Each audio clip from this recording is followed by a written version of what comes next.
Welcome in to the Roll Tide Rewind. We appreciate you joining us here tonight. We have a very special guest tonight. We have Jake Thomas of Tide Talk Live. Jake, how are you doing today, and where can we find your content on YouTube? Hey, Thomas, thanks for having me tonight. And you can find us at Tide Talk Live on YouTube. I think X is Tide Talk or Tide Talk _ live, I believe, something like that. But it's easy to find us. YouTube is where we're mainly at, and all over Twitter as well. We also have a TikTok. We got Facebook, so we're all over social media. So you shouldn't have any issues trying to find us for sure. Yeah, if you like watching any football content you can think of for Alabama for the whole year, it's not just during football season, off season. There's videos almost every other day that they have. So if you love Alabama football, you need to follow Tide Talk Live. Well, Jake, let's get started today. We brought you on today because we want to talk about position battles for the offense. Yeah. We're going to do one today on the offense, and tomorrow night we'll have a video release about the defense. But first, we'll talk about the offense.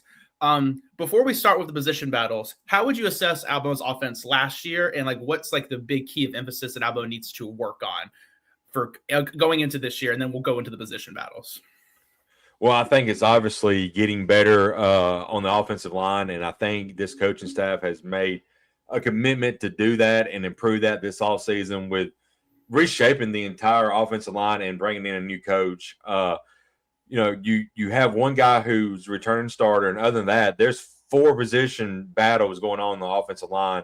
So that is where I've been focusing a lot at, because I'm a bigger guy. When I played ball, I was an offensive lineman as well. So I love the offensive line, and I think if they hit a home run here, this offense is going to click just because the offensive line is going to be much more improved than what it was last year.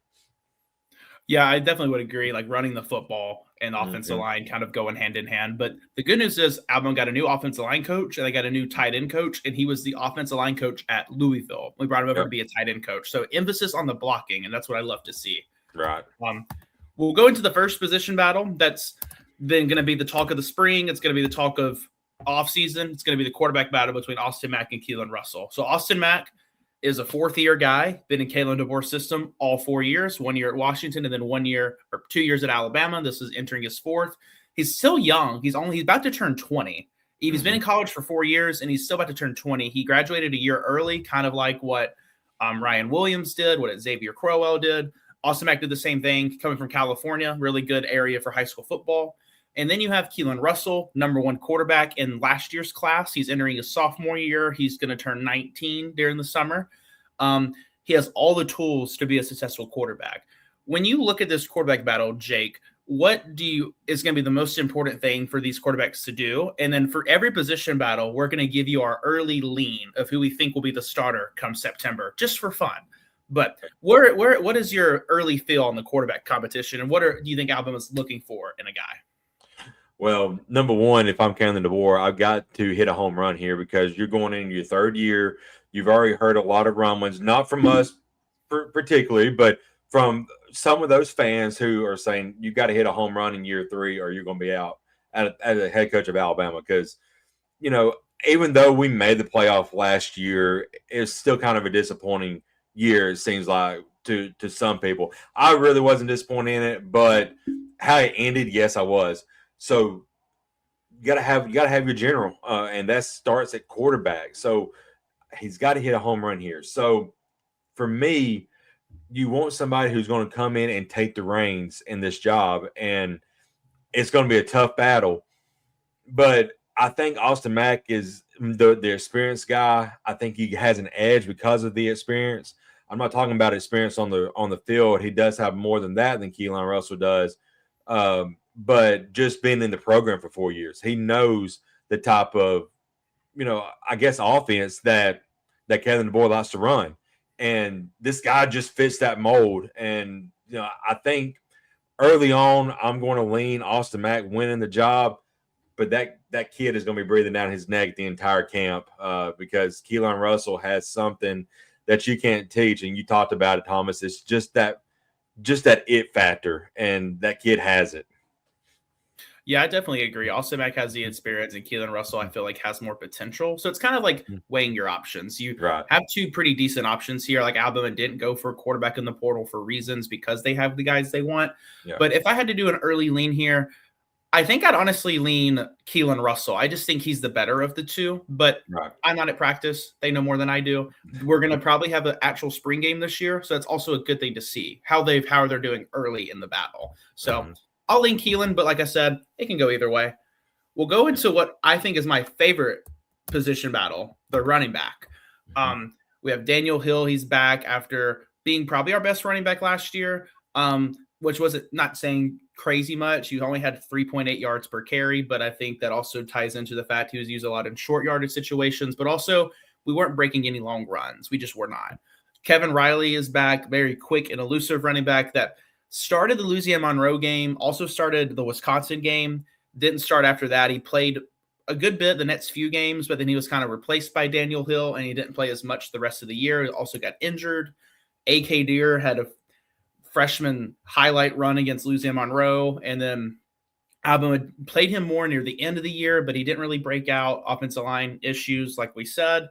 But then the prize possession, Xavier Crowell. 3 years in high school. He's on campus right now. He, in 3 years of high school, had over 90 rushing touchdowns, averaged over 11 yards per carry, won 2 straight state titles for Jackson and Alabama. What excites you the most about Xavier Crowell, Jake? You're talking about a guy who is explosive and, again, has that it factor, something that we haven't seen in an Alabama running back probably since maybe Najee Harris. And that's been, 6 years ago now, maybe 7. So this kid is got lightning speed, lightning potential, unlimited potential. And I really think he's going to come in and make noise on day one. He's just that special. Yeah, he definitely has all the tools to be successful. Do you think there's this running back room is going to be not a one-man backfield where like one guy gets a majority of the carries, or do you think it's going to be split between like 2 or 3 guys? Like how you early feel on this? Yeah, I think it's going to be much like last year. You got 4 guys vying for, running the rock. So who's going to take over early on? And I think, of course, Daniel Hill has the most experience. At times last year, he looked really, really well, really, really good. But then again, the other times he just didn't really move the ball much. And then Kevin Riley, he shows some promise. He's more the speed guy. But there's just something about A.K. Deere and Xavier Crowell that, Deere doesn't have he has the it factor, but it's not the ceiling is not as high as Crowell's is. I think those 2 guys are going to jump over Daniel Hill and Kevin Riley probably mid-season and be the 2 workhorses for this team moving forward. Okay, yeah, my thing, I was going to mention Daniel Hill probably is going to be the guy that leads us to start with, like you said. I do think Daniel Hill will benefit from a different offensive line. I think a lot of these running back issues, we need to see how the offensive line does too. Right. But I would expect this is not a knock on Kevin Riley. I don't know if Riley starts over these guys. I think Riley could be like a plug and play guy. You can move him in the slot, get him on jet sweeps, get him on. The thing is, I think Kevin Riley needs to get the ball. I just don't know if he's the starting running back. But Kevin Riley certainly isn't a guy I'm saying needs to sit on the bench. He needs the ball. He can move well. He's very elusive and he can move the ball very, very well. But we'll go to the wide receiver position. Alabama has 2 starting wide receivers for sure. Ryan Coleman Williams, new name, wearing number 1. Ryan Coleman Williams is wearing number 1. He's back for his 3rd year starting. Loxier Brooks is back. He's going to be starting at that slot receiver position. But then we have our 3rd receiver, the Z receiver. This is a receiver that's going to go in motion a little bit more. Ryan's going to play more on the outside. Loxier's going to play more on the inside, but we need another outside receiver. The options we have for this: Noah Rogers, transfer from NC State. Big guy. He's over 6'3", has experience of playing at NC State for the last 2 years. You also have Derek Meadows. He's 6'6", very, very tall. Very tall. Got to play a little bit last year. And then the one that people are excited about is Sadarian Morgan. He's a freshman from Benjamin Russell High School down in Alexander City. Near 6'4", big body receiver. I have the thing right here. He actually gained weight They did measurements the other day. Sedarian Morgan is now 6'4", 223 pounds. What a hoss. Yeah, not to mention Xavier Quella on the last thing. He's now 221, gained 16 pounds. He's now 5'11", 221. So they're getting bigger. That's what we need to see. But and then Noah Rogers also on the weight thing. Noah Rogers is now up to, they had measurements for Alabama transfers, but I don't see. Oh, there's Noah Rogers.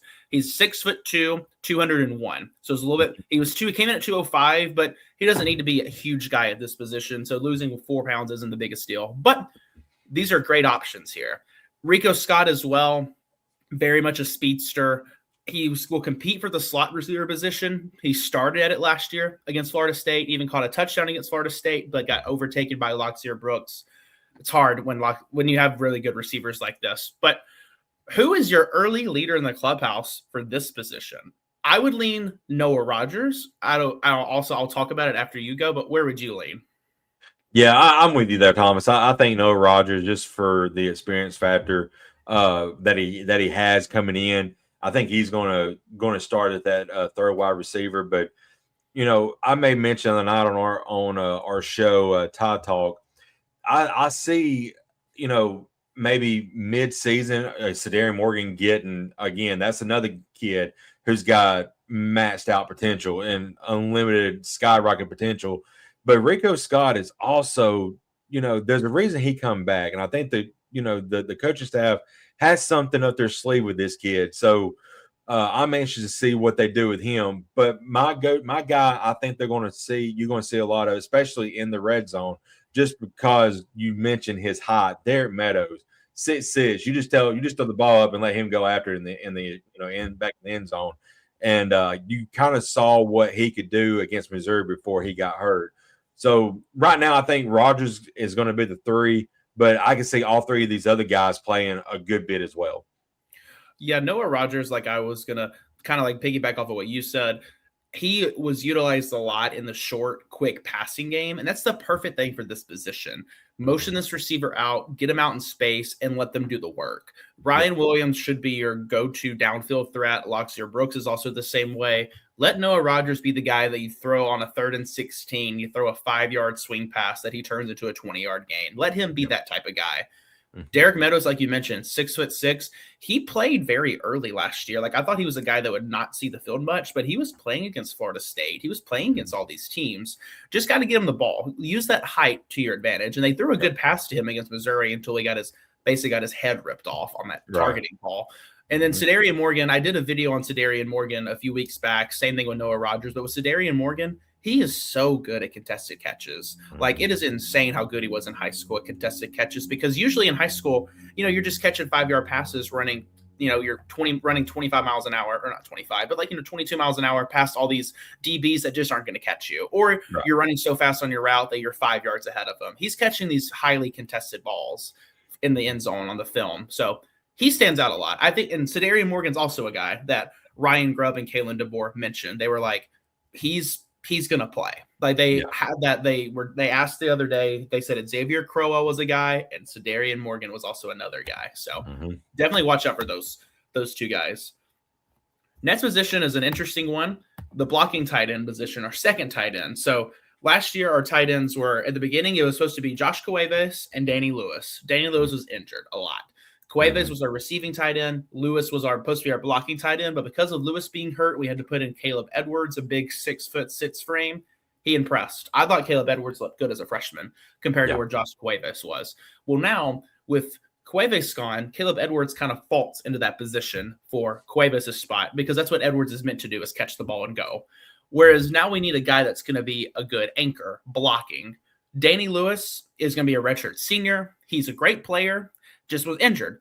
But we're bringing this guy in, Josh Ford from Oklahoma State. I did a video on him a few weeks back as well on his blocking ability. He's 6'6". After the new weights, he is now 267. Compared him a lot to Robbie Oots. Robbie Oots is 6'3", 275. So Oots is bigger, whereas Josh Ford is larger. But Ford's film, he's a great blocker. Out of the 390 tight ends that qualified on PFF, he ranked 38th in blocking. That's great. That's top 10%. So, what is your assessment on this position? It's not going to be used. It's not going to be talked about as an important position, but how important is this position for this offense? Yeah, we talked again earlier about improving the run game, and you've got to have a good, offensive line for one, but also that good tight end that can kick out some blocks as well. But in Josh Ford's case, I watched some film on him last year. Even on screen plays to the wide receiver, he gets out pretty quick and gets upfield and starts blocking for the wide receivers. So I think I love Daniel Lewis, but injuries concerns me. I don't know how healthy he's going to be. Hopefully he can get healthy, because I can see a game plan on 3rd and 2 in short situations where both of these guys are on the field and you're running like 13, 14, personnel, just because you need to get 2 yards. And these 2 guys are your best blocking tight ends. So I'm really excited about Josh Ford, but you saw the commitment from this coaching staff about improving the run game. You go and get one of the best, blocking tight ends in the transfer portal, and you put them alongside with this team. I think you're going to see an improved running attack by this Crimson Tide team this year. Yeah, definitely, like you said, a big emphasis on trying to run the football better. I think I would lean Josh Ford to win this. The film that I saw, he just stands out. Like his blocks really just stand out in front of everybody else. But I wouldn't be surprised if Danny Lewis started. That's why I made this video. It's 50-50. Right. But let's go now to the offensive line. We have 4 open positions. Like, it's crazy. One of them's on solidify. We have 4 open positions. At left tackle, I'm looking at 2 guys. Javen James transferred Mississippi State, and then Jackson Lloyd. Jackson Lloyd, freshman last year, redshirted, I believe. So he's redshirt freshman coming into this year. But those are 2 guys that are getting a lot of love, especially Jackson Lloyd from the coaching staff. Javen James, after his updated weigh-in, is now 6'5", 318. Gives him some more, almost gives him like guard-like weight, guard-like speed, whereas Caden Proctor at the left tackle position, he was, 360-something pounds at 6'7". He was huge.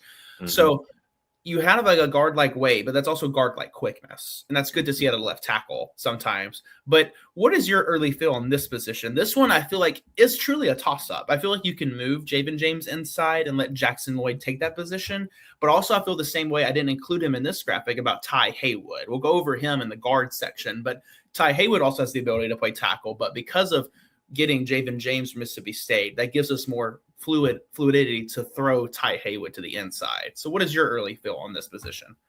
Yeah, this is very interesting battle for me personally. I mean, Stacy talked about this, and at one point, me and him was both kind of in agreement on Jackson Lloyd probably going to win it, but the experience factor with Javen James, you can't take that away, and he does have SEC type experience playing at Mississippi State. And with a new quarterback coming in, you need somebody at left tackle who is very dependent and you can trust out there. I think Jackson Lloyd's ceiling's a lot higher. But Javen James, I just think the experience-wise, he's going to get the nod to start. Now, maybe it may be a case where Lloyd will take over, halfway through the season, depending on how James plays. But I just think because of experience, James is going to get the nod here at left tackle. That's my early feel too. Javen James has the 2 years of starting experience in Mississippi State. Not saying he was the best offensive lineman in the world or that Mississippi State's offensive line was the best offensive line in the world, but the experience does matter, and I think that'll factor in. But like I said, we have a new offensive line coach and like a brand new offensive line. So it's not going to be a thing where he comes in and they're just going to be like, yep, he's going to start because he has more experience. The whole thing's getting redone.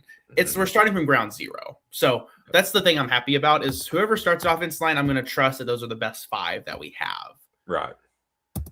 Let's go to guard. Both sides of guard are open. We lost both of our guys. Did one of them portal? I know one was, who were the guards? So guards last year were, why they leave in my head? I know we have Parker Brelsford at center, Caden Proctor at left tackle, Michael Carroll at right tackle. The guard was Cam Dewberry graduated. That's right. Left guard was, and then we used Wilcom Formby as the other guard, and then he transferred to Mississippi State. Right. Yeah. Okay. Or no, Texas A&M. That's right. Texas A&M. Okay. Yep. Yeah. So guard, we're open. Will Sanders is a guy that actually did play a lot last year. He played more snaps than I thought he did at guard. I feel like he's a good leader in the clubhouse right now. He has the experience for Alabama. We also have 4 transfers here. Nick Brooks from Texas. He actually started a few games at guard for Texas. 6'7". He's now weighing at, let me see what the updated weight for Nick Brooks is, 339. He's massive on the film. He stands out. He's a guard. He played guard. He's so massive at 6'7". Guards are usually not that tall. That's usually a tackle. But he moves really, really well for his size. Ty Haywood is a very popular pick here. Was originally committed to Alabama. He flipped his commitment late to Michigan, played last year at Michigan, redshirted, and transferred back to Alabama. Or transferred to Alabama, but basically redoing his commitment. Right. Ty Haywood's getting a lot of love. He's great high school film. Ty Haywood now is 6'5", 312. That puts him I feel like a good guard size to me. And I feel like if it wasn't for Javen James coming over to play left tackle, I would want Ty Haywood probably competing for that left tackle spot. But I see him competing for a guard spot here. We also have Ethan Fields, transfer from Ole Miss. Ethan Fields is a bigger guy, I think. No, he's smaller but bigger. He's 6'3", but he's 319. So he's a little bit small, a little bit not as tall, but he's got more of the size to him. Ethan Fields played, I think, every game for Ole Miss last year. Now, most of that was on special teams. His experience, nonetheless. He's also an older guy. I think he's got 2 years left of eligibility, or maybe it's 1. And then we also have our last one, Caden Strayhorn. Strayhorn is an interesting spot here. He's 6'2", 313. He's being loved for the guard position, but he's also being loved a lot for the center position. He's also a redshirt freshman. He's getting a lot of love for both of those positions. I feel like he'll be more competition at center, given how we have options at guard. But my early feel here, I like Will Sanders, and then I like Ty Haywood to take these positions. What is your early feel? Yeah, I think left guard, we're set with Will Sanders. I think he's going to win that. And then, like you said, that gives these other guys an opportunity to find a slot, right guard. And honestly, you can't go wrong with either one of these guys. Brooks, Hayward, Fields, Strayhorn. I feel like them guys are all talented and good enough to play, but there's only one more spot available at this point. But I would have to probably go with Hayward at the moment if they deem him to be guard ready, and I think he is. But another guy, Ethan Fields, I feel like will be safe at right guard as well. I've seen a lot of people talking about him potentially at right guard. Yeah, I think there's a lot of good options here, and that's what I was talking about earlier, kind of starting at ground zero. We're kind of restarting this, and we're kind of going full steam ahead, and that's what I like to see with the offensive line. We have one more position battle, and this is going to be an important one. The center position. Caden Strayhorn, we just mentioned, transfer from Michigan, has good size to him, but very much a favorite that out of this transfer portal class is Rayson Delgatti, 6'3", 301 pounds. From Cal Poly. He was an all Big Sky player, I believe, 2 years in a row. I know for sure last year. I don't know if it was 2 years in a row, but for sure last year. One thing people always talk about when you get transfers from the lower schools like Cal Poly, it's like, how are they going to transfer to the SEC? Like, how is it going to work? Well, the good news is Josh Cuevas was from Cal Poly to Washington to Alabama. He's looking very, very good. He's going to get drafted. We'll take it.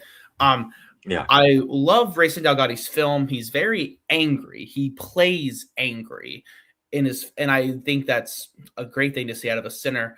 While with sometimes playing angry can cost you some penalties, like with Landon Dickerson, he played angry, but he played with an edge, and the offensive line carried that edge with them. What do you think about Rayson Delgatti, and do you think he's the early favorite for the center job? Yeah, I do, Thomas. And you talking about playing with that edge, and it kind of feeds the rest of the offensive line. If kind of like the leader on the offensive line is the center. Everybody goes to him. He's kind of like the captain of the offensive line. So if your captain, you see your captain, playing with an edge, playing with fire, playing with heart, that's just going to motivate you to play that much better. So I feel like Rayson Delgatti, I love the name. I just want him to start just on that alone. But, it's I do think he can transition well to the SEC play. I mean, we saw like you mentioned with Josh Cuevas, had no issues there. Josh Cuevas is probably going to be, I don't know where he's kind of being mocked at, but I know he's going to be a very good tight end in the NFL. But I feel like Racing Gotti is probably going to win this. But Caden Strayhorn is going to be a great backup for him as well. If anything happens, I'm just overall this offensive line, man. I'm just so happy to see it. How it's shaped up, because I really feel like we got a lot of good guys. And me and Stacy talk about it a good bit. How you need potentially 6 or 7 guys who can play and have experience to be ready, because injuries can happen. I mean, somebody's leg can get rolled up on. We see it in every single game. So you need at least 6, 7 guys ready to play at all given times in the SEC. And I think you bring in a lot of experience. You bring in new blood, and I think you're going to see a totally different offensive line. Yeah, that's a good point to mention about like the center being the leader. Like, it doesn't matter if your left tackle is the projected number 1 overall pick.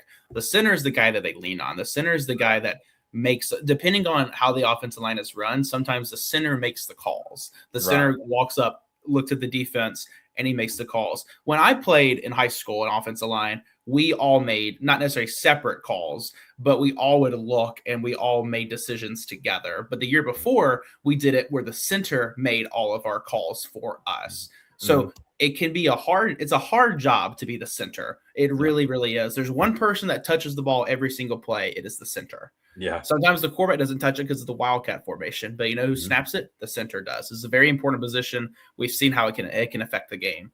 Well, that is the offensive position battles that we're going over today. Jake, where can we find your content again? We're on X, Twitter, whatever you want to call it.